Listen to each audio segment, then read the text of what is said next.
centaine de femmes d'une quarantaine de coopératives transformatrices de lait de vache des préfectures de Loti et Loti Sud, reparties en plusieurs vagues, sont en session de formation depuis le 5 mai dernier à l'IFAD Barkwasi. Fruit du projet renforcement de la résilience et développement socio-économique des ménages vulnérables dans les régions du Nord Togo, financé par la CEDEAO et le ministère fédéral allemand de la coopération BMZ. Mise en œuvre par la GIZ à travers Vétérinaires sans frontières suisses et GEVAPAF. Mohamed Koudungou pour des précisions. Un mot à retenir, l'hygiène.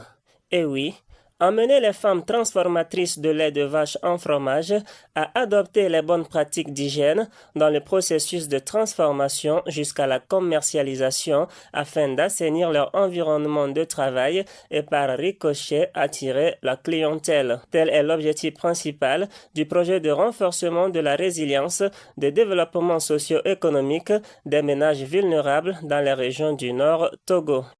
L'objectif c'est d'accompagner les femmes bénéficiaires du projet à mettre sur le marché des produits de qualité, que ce soit du fromage à base de lait. Les mesures d'hygiène sont appliquées et s'assurer que les hygiènes sont appliquées, que ce soit pour le matériel de transformation, que ce soit pour l'hygiène corporelle, que ce soit dans l'environnement de travail. Une fois sortis de l'IFAD, les récipiendaires seront chargés de relayer les acquis de la formation dans leurs coopératives respectives. Oui, l'impact va être très fort parce que dès que les femmes vont quitter ici, elles ne sont pas seulement les seules bénéficiaires, donc elles vont retourner chez elles dans leurs coopératives respectives pour restituer la formation avec l'appui des animateurs, donc restituer la formation aux autres femmes qui ne sont pas arrivées ici. Donc je crois qu'à la suite de cette restitution, toutes les femmes des coopératives seront outillées dans la bonne transformation du soja. Et donc on sera convaincu que le produit qui sera mis sur le marché sera un produit très apprécié par les consommateurs et tous les clients qui viendront s'approvisionner auprès de ces femmes-là. Cette formation trouve un écho favorable auprès des bénéficiaires qui y voient une opportunité d'accroître leur rendement et de ce fait assurer leur indépendance financière. Quand on est arrivé, les premières des choses qu'on nous a montré, c'est l'hygiène. C'est l'hygiène d'abord. Comment s'entretenir soi-même d'abord. Et puis comment commencer à bien tenir propre les matériels pour pouvoir commencer à faire. Je pense que ça là c'est beaucoup. Ça nous a changé, ça peut nous changer beaucoup de choses. Parce que déjà nous on faisait, ce n'est pas propre, on achetait mais c'est pas assez.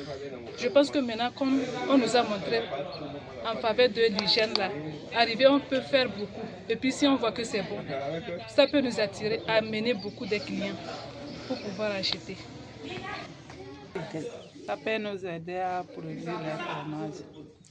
Ils nous ont montré comment faire, là où on dépose, là où on va lever, là où on va aller chercher.